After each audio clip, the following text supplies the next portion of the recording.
hiyo usiku, alafu nikaamka asubuhi nikakutumia message tulikuwa na wewe, nikaona umechukua fimbo umechapa hiyo nyoka imekufa. After nyoka ilikufa ukachoma, nikaanza kutapika. So nikakuandikia nikakwambia niliota hivyo. Alafu sasa after kuandikia hiyo message ndio niliona hiyo SMS nimetumiwa 10K. Umetumiwa 10,000. Yeah, nikaambiwa tu nijisaidie nayo. Amen. Nilienda nikanunulia mtoto TV, nikanunua kitanda.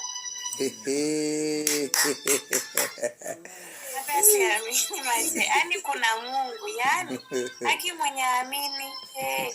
Mimi hata nilisikia tu roho imesema tu, unakumbuka ukiambiwa utanunua vitu mwezi itaisha, na kitu ikaniambia hata si hizi vitu zinakuja.